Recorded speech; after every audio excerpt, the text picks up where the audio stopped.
cultura jurídica para todos. Estimadas amigas y amigos, muy buenas tardes. Es un gusto saludarles nuevamente. La ocasión anterior tuvimos oportunidad de hablar del matrimonio, que como dijimos en su momento es una institución jurídica de gran importancia porque genera deberes, derechos y obligaciones en la familia. Pues bien, ahora hablaremos de otra fuente también de deberes, derechos y obligaciones de la familia que es muy común en nuestra sociedad. Me refiero al concubinato. El artículo 138 quintus del Código Civil para la Ciudad de México, con toda claridad, nos dice que el concubinato también es una fuente de deberes recíprocos entre las personas que se unen. Recordemos que en la Ciudad de México es posible conformar el concubinato con personas del mismo sexo, hombres, mujeres o parejas heterosexuales. Esto es totalmente indistinto. El concubinato es una institución jurídica que funda la familia y que tiene una amplia huella en la historia. Desde la Biblia podemos encontrar que se permitía tener un cierto número de esposas y un cierto número de concubinas. Con esta distinción tan ancestral, más o menos podemos tener una idea de que había en el ideario social una diferencia entre ser esposa y concubina. Por fortuna, en nuestra ley actual, las cosas ya no son así. Hay una gran equiparación entre ser concubina o concubino y ser cónyuge. Lo veremos a continuación. El concubinato es una institución jurídica que se utiliza para fundar familias, a veces con mayor frecuencia que el propio matrimonio. Esto probablemente porque en el ideario social existe la idea de que a través del concubinato se generan muchos menores derechos y obligaciones para con la contraparte. Esto no es así, por el contrario, la ley establece con toda claridad que el concubinato genera los mismos derechos y obligaciones que el matrimonio, dice ahí, en lo que sean aplicables. Por supuesto, hay algunos casos donde no es aplicable el mismo régimen, pero en términos generales hay una estructura de igualdad de derechos entre concubino y concubina y entre consortes. Otra falsa idea que se tiene respecto del concubinato es que por el solo hecho de irnos a vivir con nuestra pareja a un nuevo domicilio, ya se empiezan a generar los derechos de familia. Esto no es así.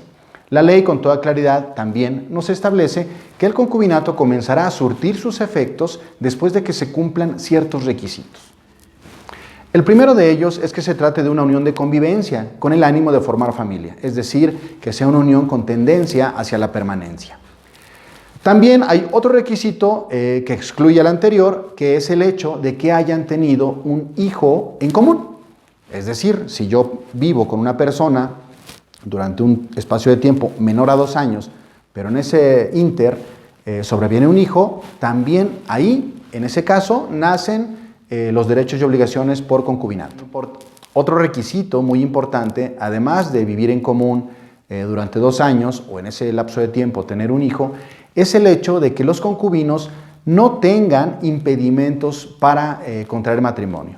Es decir, que entre ellos no exista alguno de los impedimentos que normalmente existen para casarse. Ahora bien, a pesar de que el concubinato es una unión libre, o una unión de hecho, como se le suele reconocer, también es cierto que requiere acudir a un juez del registro civil para que tome nota del inicio de la convivencia en común. Esto es muy importante, porque no por el hecho de que hayan transcurrido los 2 años que nos establece la ley, significa que automáticamente se van a reconocer nuestros derechos. Vamos a imaginar que muere uno de los 2 concubinos, y el sobreviviente va y trata de reclamar los derechos, no lo sé, de algún seguro de vida, del seguro social, etc. Se va a encontrar con una primera dificultad, que es que esa autoridad o persona que le vaya a reconocer los derechos sucesorios de su concubino, le interrogue o le cuestione sobre cómo saber que realmente era su concubino. Haciendo un recuento de los efectos jurídicos del concubinato, podremos decir entonces que son equiparables al matrimonio, que todos los derechos, como lo son deberes de convivencia, sobre el patrimonio, de alimentos, por cierto hablaremos de alimentos en otra oportunidad, los mismos del matrimonio son tocantes al concubinato, por una parte. Por otra, recordemos que debemos darle aviso al registro civil para que tome nota de nuestro inicio de relación, para que a la postre este concubinato sea oficialmente reconocido, para que puedan nacer todos y cada uno de los derechos. Y finalmente, decir que para que esta unión sea posible no debe haber algún impedimento de los que impiden también la celebración de un matrimonio. Precisamente por eso se equiparan, porque son dos instituciones que lo que buscan es darle seguridad y permanencia a las familias mexicanas. Pues bien, hasta aquí algunas notas muy genéricas del concubinato, pero que nos deberán servir para hacer conciencia de que a veces estamos ya durante muchos años viviendo juntos, pero en la realidad no tenemos reconocido nuestro concubinato.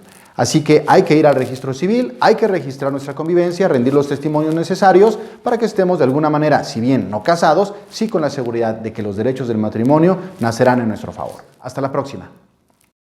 Please hang up and try again.